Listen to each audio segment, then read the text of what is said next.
প্রিয় শিক্ষার্থীবৃন্দ, Amity coaching সেন্টারের পক্ষ থেকে তোমাদের সবাইকে জানাই স্বাগতম। আজ আমরা আলোচনা করতে চলেছি West Bengal council of higher secondary education class 12 fourth সেমিস্টারের প্রথম গল্প লুইস ক্যারলের লেখা ডাউন দ্য র্যাবিট হোল থেকে দুটি সবথেকে গুরুত্বপূর্ণ বড় কোশ্চেন নিয়ে। এই দুটো প্রশ্ন তোমার পরীক্ষার জন্য সবথেকে বেশি গুরুত্বপূর্ণ, কারণ এই দুটো প্রশ্ন তোমার পরীক্ষায় আসার চান্স সবথেকে বেশি, এবং যদি নাও এই প্রশ্নগুলো আসে তোমার পরীক্ষায় 6 মার্ক অর্থাৎ 6 নম্বরের যেই প্রশ্ন আসুক, তুমি অবশ্যই এই প্রশ্নের উত্তরগুলিকে কাজে লাগিয়ে যথাযথ যে নাম্বার সেই নাম্বারটাকে অর্জন করতে পারবে। তাই অবশ্যই ভিডিওটি শেষ পর্যন্ত দেখবে এবং ভিডিওর মাধ্যমে আমি যে নোটসগুলোকে ফরওয়ার্ড করব এগুলোকে নিজের খাতায় লিখে নিয়ে মুখস্থ করে তারপর তোমার পরীক্ষা কেন্দ্রে যাওয়ার চেষ্টা করো। তো পুরো ভিডিও জুড়ে আমি তোমাদের সাথে আছি মানোয়ার স্যার, আর তোমরা দেখছো Amity coaching centre YouTube channel.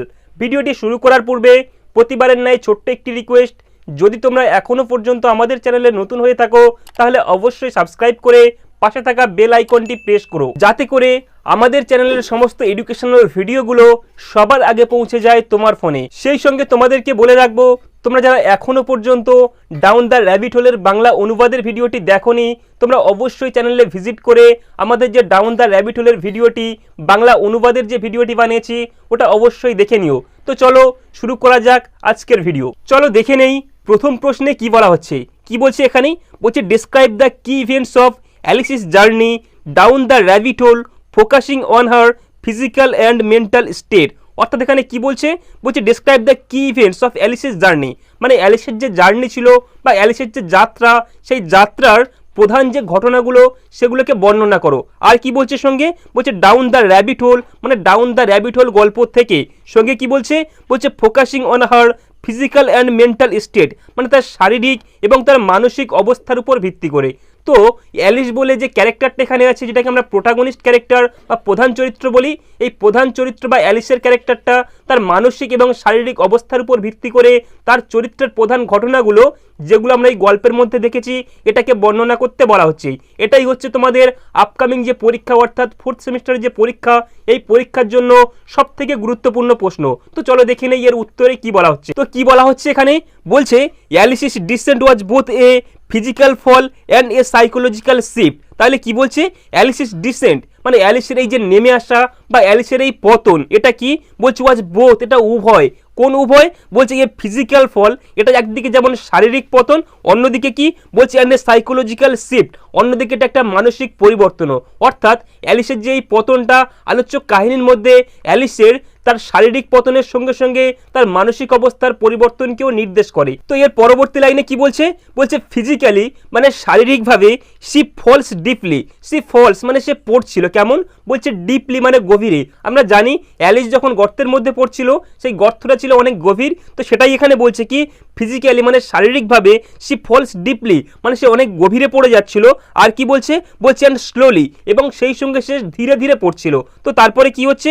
বলছে পাসিং ওয়ালস মানে সে ওয়ালকে অতিক্রম করে করে যাচ্ছিল। আর কি লাইনড উইথ উড আইটেমস, বলছে সেই দেয়ালে কি ছিল? বলছে পাসিং করছিল মানে সে যখন অতিক্রম করে চলে যাচ্ছিল, লাইন ছিল মানে সেখানে সারিবদ্ধভাবে রাখা ছিল কি ছিল?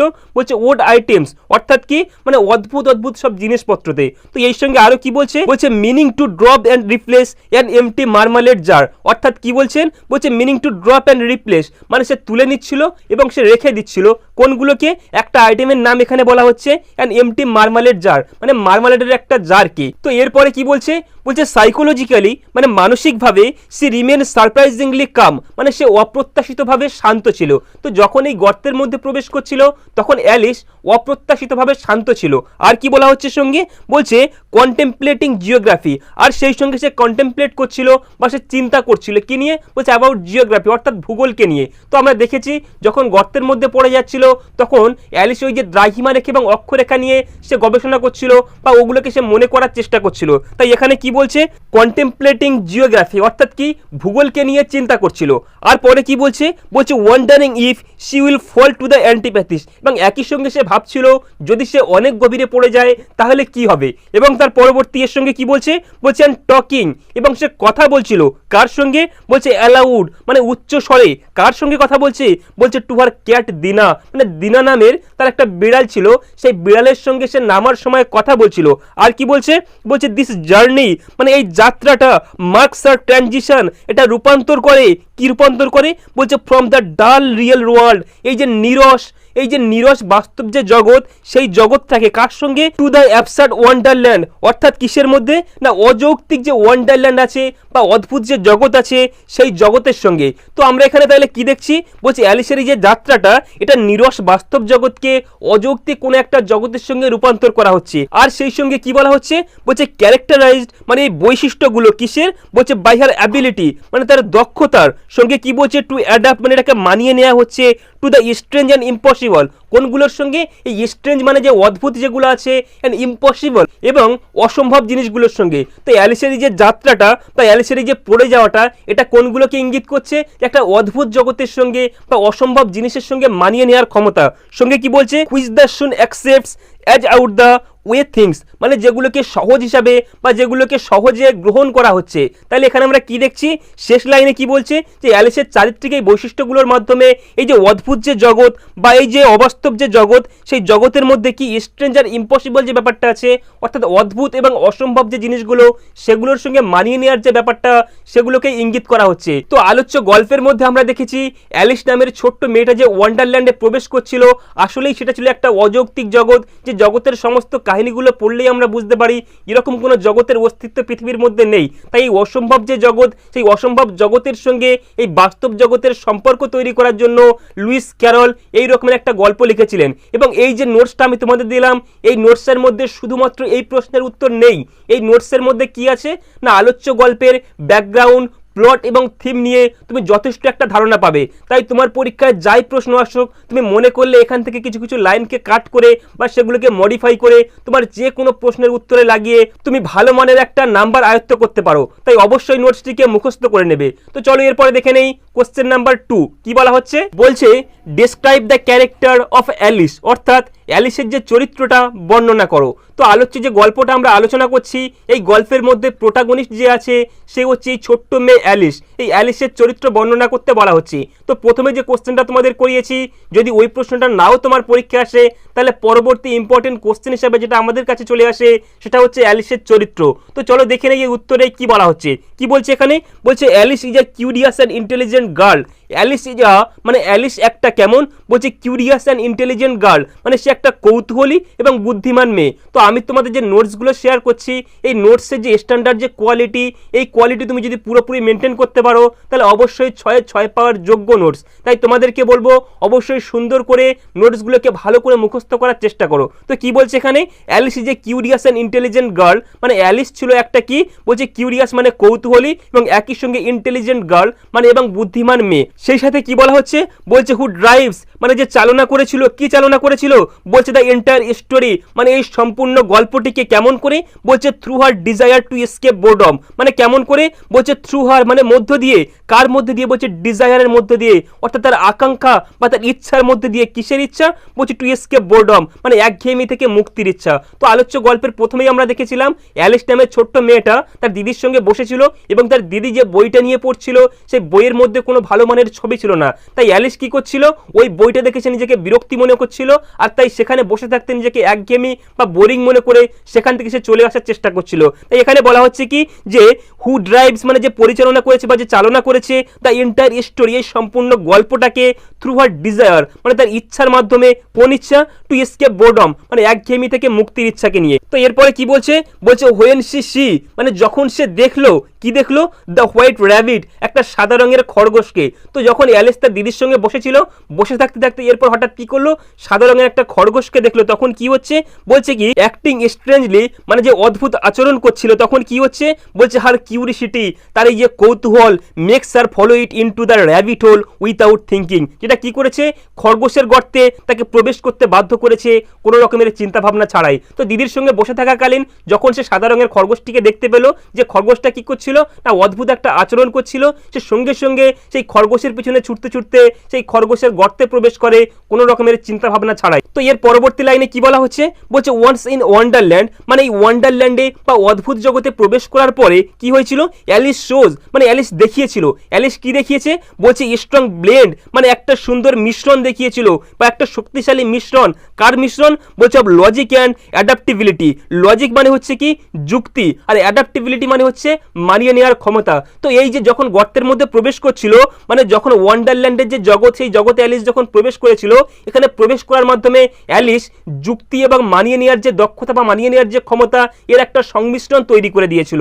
এরপরে কি বলছে, সে ট্রাইজ, মানে সে চেষ্টা করেছিল কি two use her school lessons, মানে সে তার স্কুলের লেসনগুলোকে, মানে স্কুলের অধ্যায়গুলোকে, যে অধ্যায়গুলো তার স্কুলের শিক্ষকরা তাকে পড়িয়েছিল, সেই অধ্যায়গুলোকে গর্তে পড়ার সময় সে মনে করছিল বা সেগুলোকে পড়ার চেষ্টা করছিল। তাই এখানে কি বলছে, সে tries to use her school lessons, সে তার স্কুলের অধ্যায়গুলোকে এখানে ইউজ করার বা ব্যবহার করার চেষ্টা করেছে। আর কি বলছে, বলছে অ্যান্ড টক্স, এবং সে একই সঙ্গে কথা বলছিল টু হারসেলফ, মানে নিজের সঙ্গে। তো নিজের সঙ্গে কথা বলা, এটাও অ্যালিসের একটা প্রধান চারিত্রিক বৈশিষ্ট্য এখানে আমরা পাই, যেটাকে কি বলা হচ্ছে, বলছে সেলফ কাউন্সিল। সেলফ কাউন্সিল মানে কি, স্বপরামর্শ।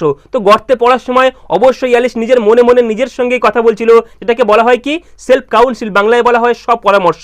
এরপরে কি বলা হচ্ছে, টু মেক সেন্স, এটা বোঝার জন্য অফ দ্য ননসেন্সিক্যাল ওয়ার্ল্ড, মানে এই যে অদ্ভুত যে জগৎ আছে বা এই যে অলৌকিক যে জগৎ, সেই জগৎকে বুঝতে পারার জন্য এই যে অ্যালিস তার নিজের সঙ্গে বা তার মনে মনে নিজে নিজেই কথা বলছিল।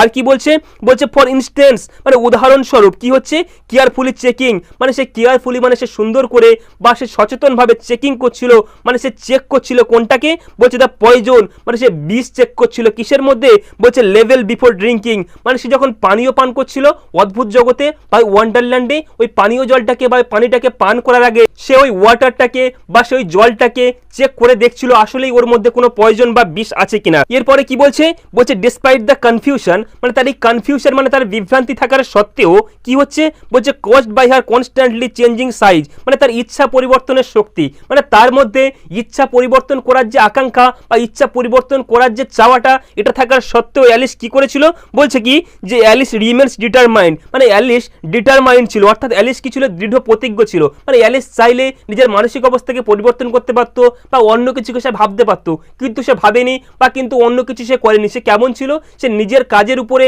বা সে নিজের জগতের উপরে দৃঢ় বিশ্বাস ছিল বা দৃঢ় প্রতিজ্ঞ ছিল। তো এরপরে কি বলছে, বলছে হার এফোর্টস, মানে তার এই যে চেষ্টাগুলো বা তার কাজগুলো, কোন কাজ, to find the right size. এখানে একটা ঘটনার কথা বলা হচ্ছে, যেখানে অ্যালিস কি করেছিল, টু ফাইন্ড মানে সে খুঁজেছিল কি, বলছে দ্য রাইট সাইজ, মানে সঠিক মাপের, মাপের কি, বলছে to get through the little door, একটা ছোট্ট দরজাকে। তো এখানে অ্যালিস কি করেছিল, কোন একটা স্থানে প্রবেশ করার জন্য ছোট্ট একটা পারফেক্ট সাইজের দরজার খোঁজ করছিল, যেটা কি করা হচ্ছে, বলছে শো হার প্র্যাকটিক্যাল নেচার, যেটা তার চারিত্রিক বৈশিষ্ট্যকে তুলে ধরে বা বর্ণনা করে। একই সঙ্গে কি বলছে, বলছে অ্যান্ড হার ফার্ম রিজলভ, এবং তার রিজলভ বা তার যে মনস্থির করা বা তার ফার্মে যাওয়ার যে ব্যাপারটা, যেটা কি হচ্ছে, to conquer the obstacle and reach the beautiful garden. কোথায় যাওয়ার জন্য, একটা বিউটিফুল গার্ডেন মানে সুন্দর বাগানে যাওয়ার জন্য, যেটা কি হচ্ছে, তার দৃঢ় সংকল্পকে বর্ণনা করছে। অর্থাৎ এখানে কি বলা হচ্ছে, যে অ্যালিস এর পরবর্তী সময় মানে দরজা খোঁজার পরে অ্যালিস যে একটা সুন্দর বাগানে বা ফার্মে যাওয়ার জন্য যে দৃঢ় সংকল্প করেছিল, এটা তার আরও একটা চারিত্রিক বৈশিষ্ট্যের গুণাবলী হিসাবে তুলে ধরা হয়েছে আলোচ্য গল্পের মধ্যে। তো এই ছিল আমাদের অ্যালিসিস অ্যাডভেঞ্চার ইন ওয়ান্ডারল্যান্ড থেকে অ্যালিসের নিয়ে বা অ্যালিসের ক্যারেক্টার। তো আশা করছি তোমরা আজকের নোটস দুটিকে খুব সুন্দরভাবে বুঝতে পেরেছো। তো যদি কোনো রকমের বুঝতে সমস্যা হয় বা এই নোটসের পিডিএফ কপি যদি তোমরা পেতে চাও, তাহলে অবশ্যই স্ক্রিনের উপরে শো হওয়া আমাদের যে অফিসিয়াল হোয়াটসঅ্যাপ গ্রুপ, সেখানে জয়েন হয়ে যাও। কারণ ওখানে আমরা আমাদের যত রকমের নোটস বা ক্লাস 11-12 সমস্ত নোটসের আমরা পিডিএফ কপি ওখানে দিয়ে থাকি। তো যদি তোমাদের কোনো রকম কোনো সমস্যা বা পড়াশোনার জন্য কোনো রকমের কোনো প্রয়োজন থাকে, তোমরা অবশ্যই ওখানে মেসেজ করতে পারো।